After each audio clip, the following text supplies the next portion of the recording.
Hello, and welcome to the Pepperbird Magazine. Did you know that the Pepperbird Magazine has been in existence for over 25 years, and we're still going strong? I invite you to take an ad on our internet magazine, which is very, very useful during COVID days. So please, give us a call. We'll come and have a quick chat with you and video you and your business. Look at the number below.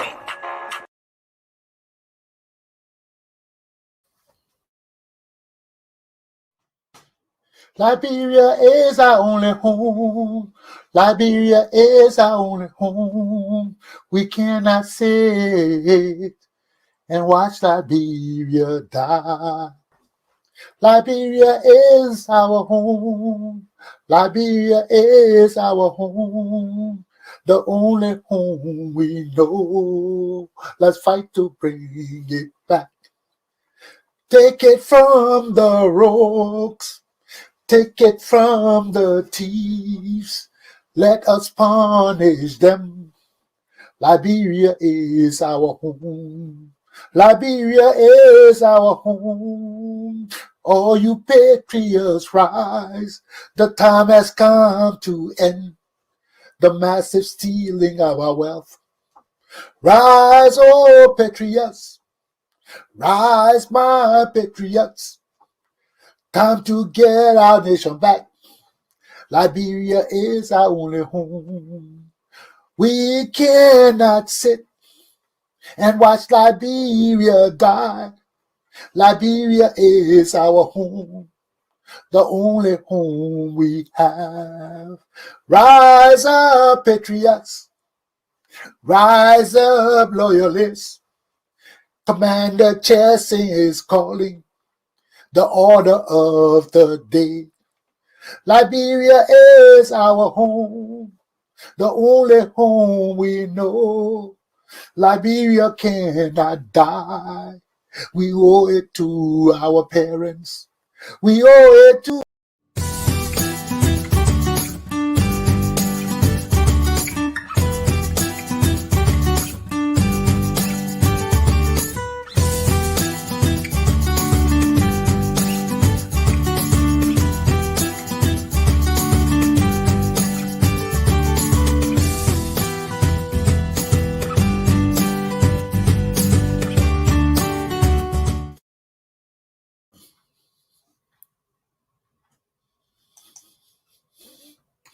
Good morning, ladies and gentlemen, boys and girls, men and women. Welcome to Tony Commander Galpohkpa Chesson Talk Show. Today is the morning of May 17th, 2021. We begin a new week with many questions troubling my Liberian people. Many questions touching on our country, our leadership, the shame and disgrace that has been brought upon us by our leaders. Which way, Liberia? Which way, my people? How long can we tread on this senseless trail of untrustworthiness, lies, treachery, betrayal? How long? Let's get into my lesson. Let me put my topics up. Our people are trouble. Our land is in trouble. Today's topic: why honesty and accountability are serious Liberian problems. 2. Ellen Johnson-Sirleaf is a disgrace to Liberia. 3. Rise, Liberia's Patriots. Why honesty and accountability are serious Liberians' problems? Why? That's my first topic for the day. Why?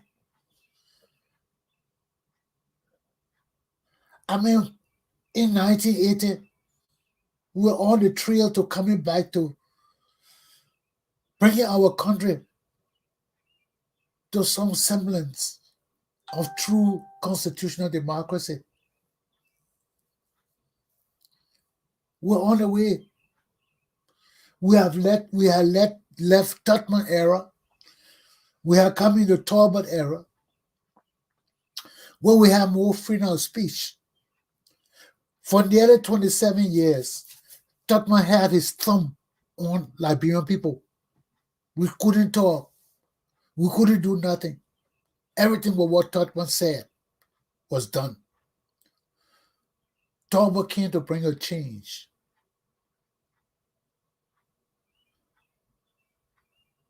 But his change put us into a different sort of problem. His change came with nepotism. The thing that we are suffering from to this very day. We had always had problems with nepotism because our country is small. Then the settlers came, they displaced the rest of the society and kept the government among themselves. So there was nepotism right there. But when Tubman came, Tubman didn't put none of his children in government. He didn't appoint none of them to positions. Shea Tubman ran for senator. No matter what kind of influence Tubman may have had in the True Party, the people appointed him, voted for him. So it wasn't really only Tubman.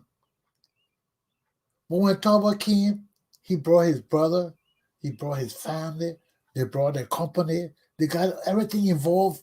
You couldn't tell the government from the Talbot family. And that's what caused his overthrow. Because Liberian people were not used to that kind of thing. Steve Talbot was going around taking people's property with impunity. They were making comments all over the place that if Liberia is not for the Talbots, if Liberia is not for the people, it's for the Talbots. And we're not used to these kind of things. So it pissed the people off. Then Talbot, his biggest problem was he was not as corrupt as Tubman. He did not take our coffers to be his personal banking institution. So people got pissed off with that because the Liberian people were used to getting their Saturday from Tubman. Every Saturday you go line up, Tubman would take our money and divide it among the Liberian people. So even though he wasn't practicing nepotism in the sense of putting people in government positions, he was actually giving people money, raw cash, every Saturday.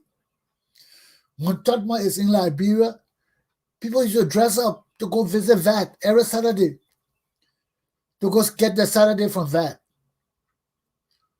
Those were the corrupt practices in Liberia that have been perpetuated since the coming of the slaves, the free slaves, because they were a minute group of people. So when they started their government, when the president was there, it was a usual thing for the people to get up and go pay the president a visit on a Saturday. There was no big government. Even during Tubman time, yes, the government had expanded, but Tubman still ruled the country like that was his private farm. People go to Tubman every Saturday for the Saturday, and nobody leaving there with less than $1,000 or $500. So even though Tubman did not perpetuate nepotism, He bribed the Liberian people. Every Saturday you went there for your money. So when Torba came, Torba stopped that practice. He said, no, we can't do this no more. But his part, instead of doing that, he started using the government for nepotistic practices. He put his brother in power in the Treasury Department, Steve. Steve was a multimillionaire. Steve was rich. Steve was running the top of company called the Masurado Fishing Company. They were a big company all over the world. Steve head of it was in Britain. But when his brother became president, his brother brought him and made him minister. And Steve corrupted the system even more. Because Steve didn't care about the things Liberian people cared about. Steve was a wealthy man, living that kind of life. So, and he was hooked up with the mob. So they started thinking about bringing casino into Liberia. When Steve Torba and the Torba people came to Liberian politics, Liberia grew without progress. You understand what I mean? Liberia grew rapidly without actual progress and advancement of the people. Monrovia was the center of Africa. Everything happened in Monrovia. Monrovia was a booming city. We had technology. You could get everything from America in Liberia, in Monrovia. But that development was not permeating throughout the country. And I talked to my father about that. Because I was in political science school and I was studying my political science at that time. And I could see in my mind that there was a problem. Our country was developing, but our people were left behind. Few people were moving fast. They were advancing with America, technology. But the masses of our people were not advancing. There were only a few people in Monrovia advancing, and Monrovia had turned into a metropolis, a big city. Everything was happening on a turbo time. Monrovia was booming. But the rest of our country, our people, were not catching up with the turbo regime. And me and my father had a big conversation about that because I was writing a paper about that to print. And here I sat down and discussed that. And I told him, I said, Daddy, there's a serious problem in Liberia. Torba is bringing all these young guys who don't know Liberia. These kids are coming from America, graduating from these schools with their big degrees and coming home, but they were Americans and not Liberians. They had no concept of the plight of the Liberian people. And me and my father had a big conversation about that. And at that time, I just started writing, so my father was telling me, go back and write it, but what you're saying, your thoughts are all over the place. He said it will perfume me. It was all over the place. So I had to bring my focus in. I just started writing then. But I could see the problems in my society. All the friends that I had that were coming from abroad, they were living, man. Monrovia was gone. My young children in Liberia, you don't know the development that were in Monrovia, Liberia. Monrovia was gone. We were a big growing city, but we're not growing.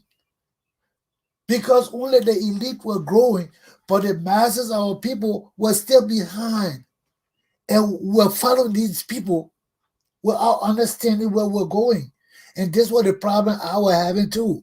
Because as a young boy, as a young man on Continental College, living among my people, serving in the community there, and coming to Monrovia and mixing with these people that were these young guys that were ministers and things, it was a different life. They were living differently. I remember I used to be on Continental, guys would come up on a Saturday or even Thursday, come up with the bad cars to look for girls. And so they come to pick me up, Rodney, you come take the wheel, let's go. I'm driving, we're going. going all through Banga, all through coming down to Buchanan, coming down to Monrovia, going back up to Banga. I almost went probation because of that. I had to stop. But this how Monrovia was booming, man. Everything was going fast. That was speedy time. And I told my father, I said, no, we're moving too fast. The country is moving in the direction that the people are not understanding. And this what happens with Barkers, Matthew, and King. Because the people were stagnant. The country and Monrovia and the elites or the elite were moving forward. But the mass of the people were trying to catch up.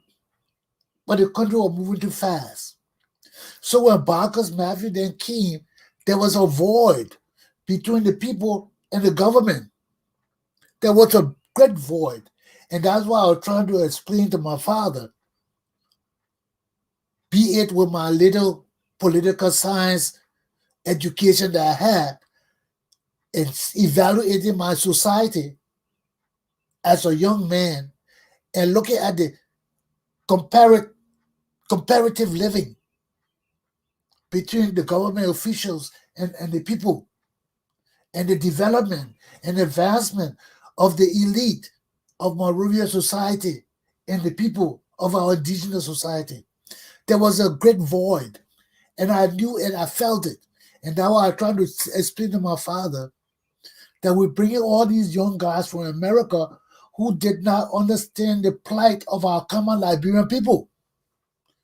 And because they were so elitist in their minds and selfish, they didn't care about Liberia, the poor Liberia. They care about the elite, what the elite people thought, what the elite people wanted, what the elite people felt.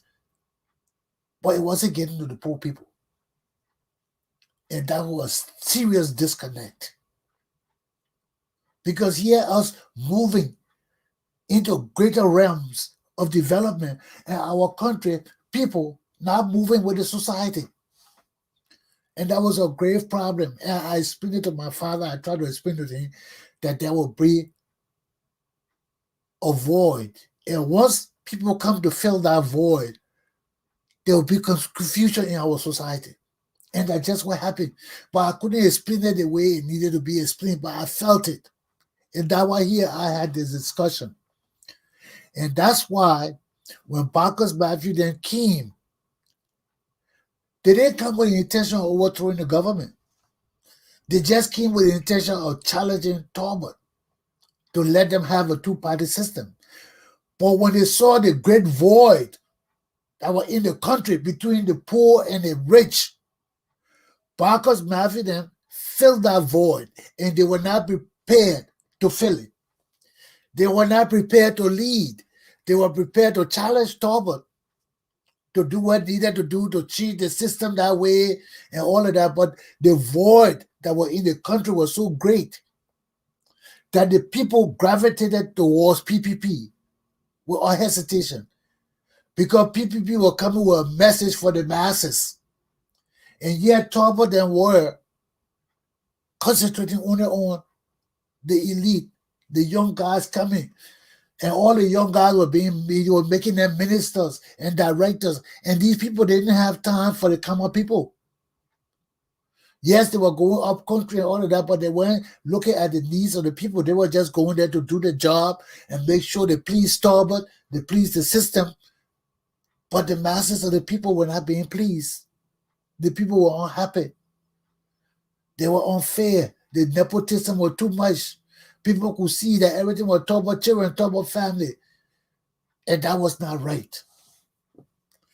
Then Steve Talbot brothers, started going to the other Congo people, the other permanent families, trying to take their properties, force them to sell it to the Talbot family. And there were many disgruntled people in Liberia. So that set the stage for the overthrow of the Talbot government. Because when you make the leaders or the elite unhappy. Especially the middle class people, you make all of them happy. You dissolve the middle class. You create this big void between the have and the have-nots. There's a void. And that's what happening all over the world today. We have the rich and the poor. There's no middle class. There's nobody in the middle saying, damn, at least we're not poor, we're not rich, we're just hanging in there enjoying it. But nobody there in the middle. So there's a void. And when there's a void, there's always a problem. And the same thing has happened in Liberia time and again. And our problem has been because of honesty, accountability problems. In a small country like Liberia, there's so much corruption, so much massive stealing that our country can't grow. Look at the executive mansion behind me. This is our executive mansion. This is one of the shining buildings in Africa. Today, we don't even know what happened. I listened to some of the guys on the news this morning in Liberia talking about the executive mansion. And that's true. What happened to all the money that's being invested in this mansion to be repaired? Everybody go there to steal the money. No repair done. The president not living in the mansion yet. This mansion alone, we spent so much money on it. They have stolen all the aluminum from on the building. Now the building is prone to rust. Now everything that was in the building, people go in there stealing it. The tiles, the chairs, the symbols, everything, people stealing it. And Ellie Johnson came and never rebuilt this building. George Weah not rebuilding the building. Everybody building houses. We don't have a state office in Liberia. The president is still at the Foreign Affairs. At the Ministry of Foreign Affairs, we got a presidential mansion and the foreign ministry in one building. What is wrong with our people? Is there so much voodoo in this building, so much juju that people can't go stay there now? Huh? This one building. They say Totman used to see all the dead people he killed. Coleman, Ben Freeman, all of them used to appear in that building there. That building was a ritualistic building. They destroyed it. Tubba King, he did everybody die in it. They say all kind of things about that mansion. They killed Tubba, King. They say he had lions, all kind of things under the building where they used to throw people to the lions to feed. Who knows about that? Huh? Now this mansion is a voodoo center that none of these voodoo presidents and female leaders won't touch. That shows the extent of witchcraft and voodoo practicing in Liberia. The practice of voodoo and witchcraft are preventing our leaders from rebuilding this mansion. The head of the president, the office and residence of the president of the Republic of Liberia since 1980 has not been rebuilt. Dole was the last man that lived in that building. Why is that building sitting down there? Untouched, unfinished, rusting, all the things in it being stolen. Why? Since 2006 to this very day, the mansion has not been built. They have set up so many commissions to build the mansion. Invest. What happened to all the money they've been giving these people? What happened to all the money they've been spending on this mansion? My people, you see, our country is just so corrupt. I mean, it's so corrupt to the bones. It's so corrupt. And that's the problem with our country. Honesty and accountability. Nobody want to account for nothing. It happened the same thing in our communities all over. We get leaders, they serve when they get mad, they leaving, they take all the records and go. Nobody say nothing to them. How can we run a country like this? How can we run our communities like dummies? All of us got degrees. We got PhD, SHRT, MUTs, all these degrees we got. And we still cannot account for honesty, accountability, trustworthiness. We got nothing but rogues. And Johnson-Sirleaf is one of the biggest rogues. Let me get on right now in my second point. Because today I'm feeling talking too much. This is one of the days my heart is troubled because I tell you about Ellen Johnson-Sirleaf all the time. People come here, they piss off with me. They do this, they do that. I don't care. I know this woman is corrupt. How the woman will come to recruit me to fight in a civil war, then she come back and say she coming to save us. How you start a war, destroy our country, then come back and say you coming to save us, and the Liberian people yelling and enjoying and rejoicing over that. That's the deception of our people. Ellen Johnson's son disputed our oil company. She said she took responsibility. Where the money? Where all the money that was depleted? She didn't pay it back, but she took responsibility, and we forgot about it. Ellen Johnson-Sirleaf is a mulatto woman. She cannot be president of Liberia. All the lawyers in Liberia knew it. I myself knew it. But because she started this war, and people catered to her, and they came back and killed our people, the dogs. Nobody thought we said, let her fix it now. And yet today, the woman can't fix it. She got to go to jail. We got to jail Ellen Johnson-Sirleaf. We got to jail her sons. We got to jail her sister. We got to jail her brother-in-law, Israel Bernard. We got to jail Archie Bernard, Charles Bright, Emmanuel Shaw, Bernard Urey, Cyril Allen. All the boys got to go to jail. These people got to tell us where our money is. They can't sit down in Liberia and enjoy while we suffer. We've been in exile too long. I've been telling you, Ellen Johnson-Sirleaf is a witch, and y'all been trying to play your deceitful games with me. Trying to tell me I'm stupid. Now look at the Nigerians. The woman steal, the Nigerian woman running the port authority in Nigeria. You know Ellen Johnson-Sirleaf children running the port authority in Liberia. We got hell of a problem with stealing at the port in Liberia because of Ellen Johnson-Sirleaf children. Now the port in Nigeria, the people suspend the woman for corruption. Ellen Johnson-Sirleaf put her mouth in the people's business. Say they shouldn't suspend the woman because she trusts the woman. You see how Ellen Johnson is corrupt? You see how Ellen Johnson-Sirleaf is perpetuating corruption in West Africa? Excuse me. All this World Bank business is nothing but stealing.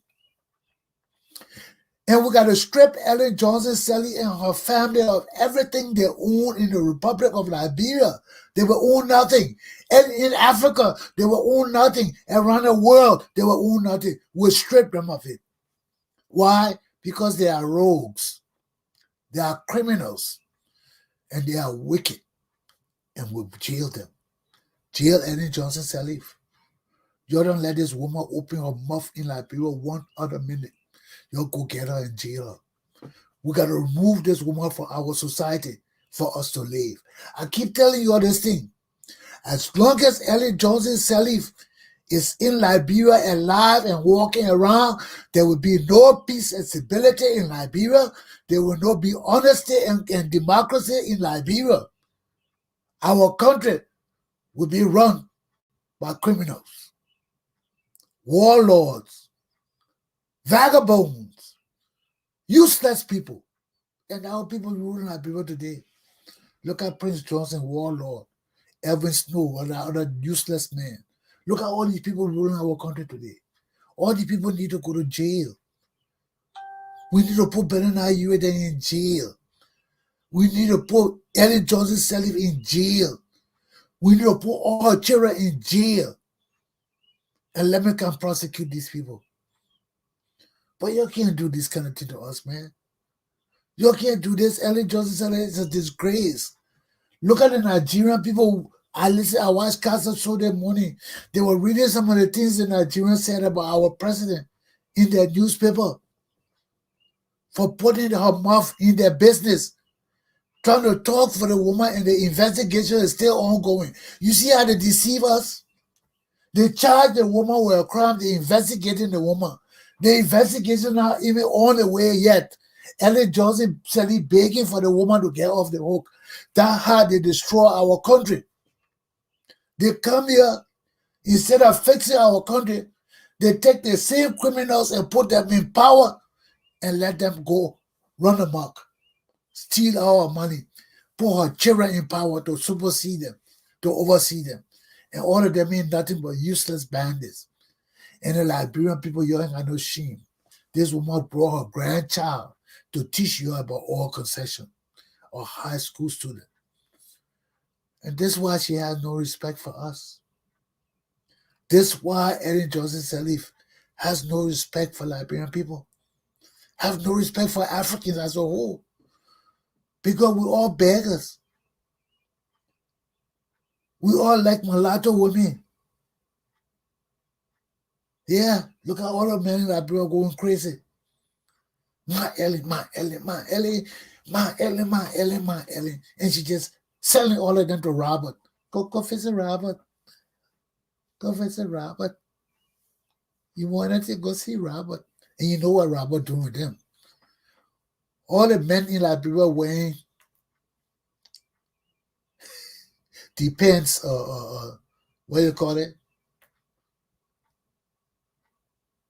Something to prevent them from leaking. Because that all Robert Sirleaf been doing, just filling them up with KY gel. You know, and they're destroying my country, man.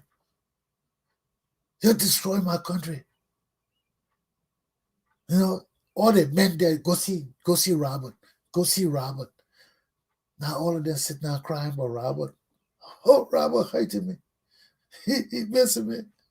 Oh, Robert. Can you imagine? They're not crying about women. Now you listen to AB show this morning. Abraham Mz, Abraham, he was talking about Yobo. Now why the COP people attacking Yobo? Because the man left and went to ANC now. They say, what about him? Robert, that Robert boyfriend, he got all kind of things. They didn't accuse the man when he was in COP.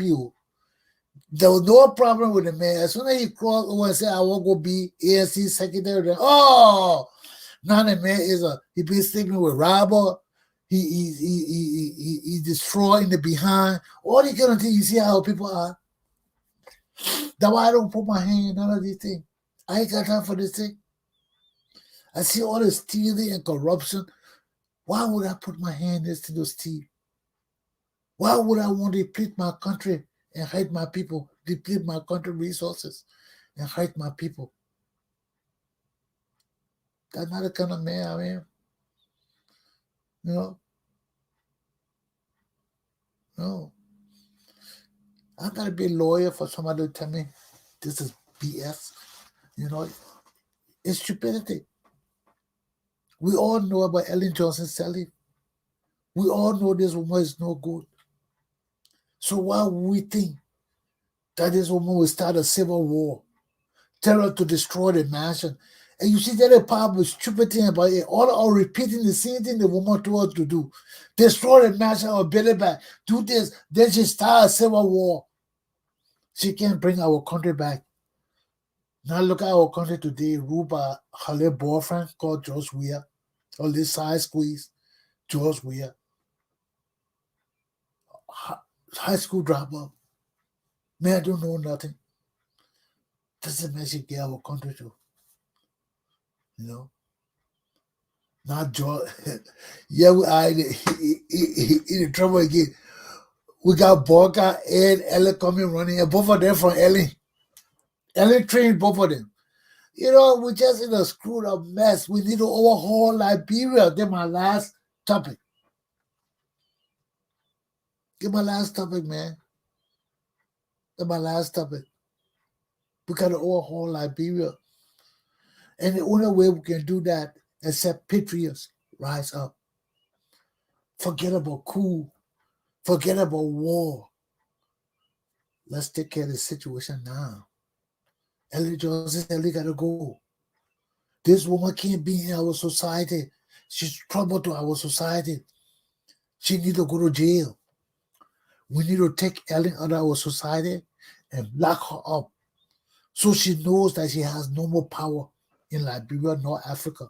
She can't call nobody government and tell them she pays off because they fire one of their official. She can't do that. Ellen Johnson said it's corrupt. We know she corrupt. Look at the say every year, every month they were carrying $2 million to Ellen office from all the taxes and things we're collecting. They were carrying our share. Huh? What kind of president is that? Now she comes sit here, interfere with Ghana business because of a corrupt woman. But these are the things. And they didn't even fire the woman, they just suspended her. Ellen went and put her mouth in it. So that just shows that Ellen Johnson-Sirleaf is corrupt. And everything she had done in Liberia has some corruption attached to it. Some negative thing attached to it. And we got to remove this woman, interrogate her, and put her in jail. As long as Ellen Johnson-Sirleaf is out free living, Liberia will never grow or develop. So basically, this is my class in a nutshell.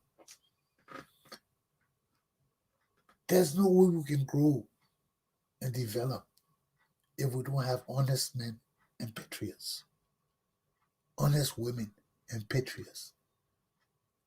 Everybody in Liberia can't get big for themselves and expect our country to grow and develop. They will do nothing, none of those. Patriots, people who love our country, gotta make sacrifices. You gotta turn a blind eye and let punish these people. If you can't do it, I got the correction training. I'm ready to correct people. And there will be no hesitation. I'm a soldier too, so you know I ain't wasting time. And I ain't participate in none of the people government as any one of them, just not with any one of them. I'm not with any one of them. Why? Because I can't trust my people. My people are embedded with corruption. Everything about money, money, money, money, money, money. And it can't be about money. Everything cannot be about money. Because we are Christians.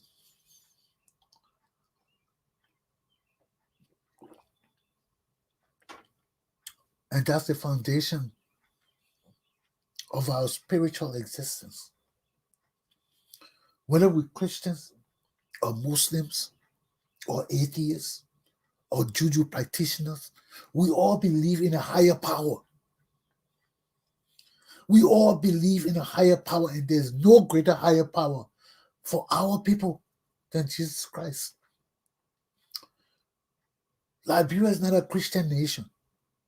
But when masses of the people believe in one God, follow one path, our religion sets the public policy, the public norms, the public virtues of our country.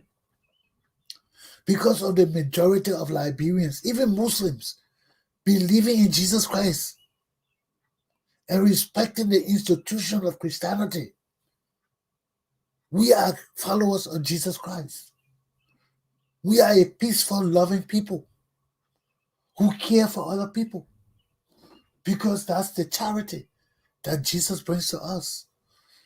So when we say, for us Christians, When we say charity begins at home, charity for us is love, care, devotion, consciousness for those that are near to us.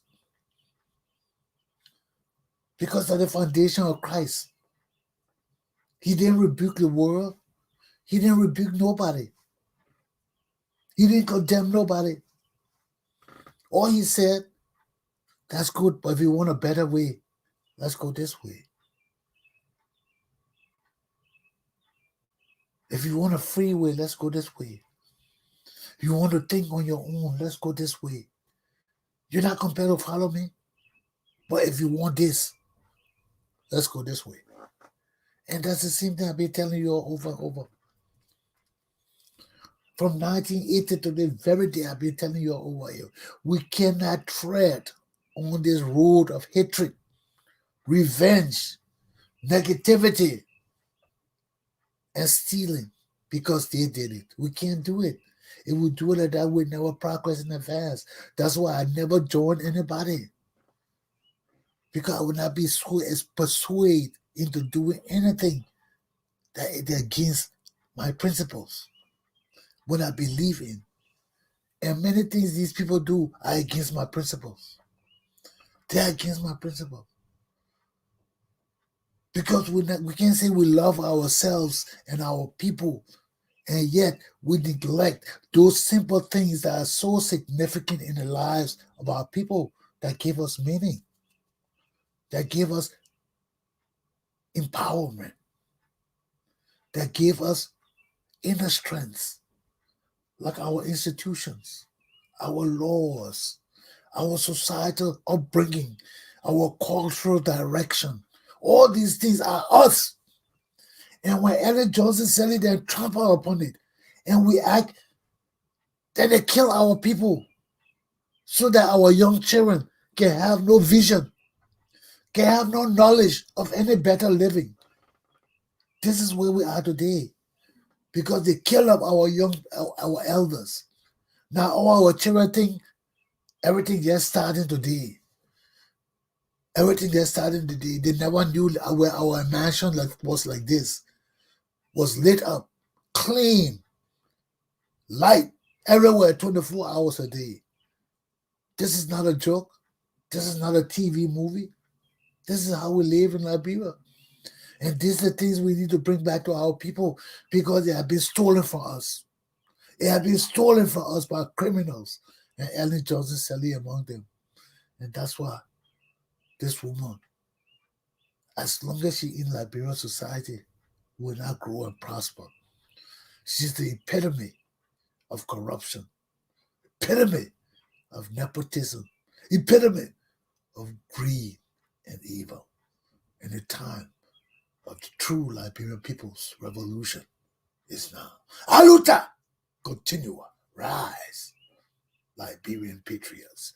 Rise, Liberia's patriots. Rise, my people. If we don't take control of our destiny, our country will die.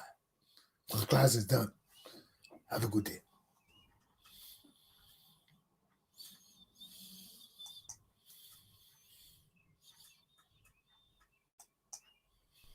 Leadership is key. Leadership is key. Leadership key. Leading Liberia is key. Leading Liberia right is the key. Ellen Johnson-Sirleaf failed. Ellen Johnson-Sirleaf failed. She told us to lead. That is the key. She failed Liberia. She never led us well. She brought us shame and disgrace in every front. Ellen Johnson-Sirleaf failed. Ellen Johnson-Sirleaf failed. Liberia's going down on the Georgia. Ellen Johnson-Sirleaf failed. Now we need a leader who we can trust. Who is that leader? Attorney Commander Chesson.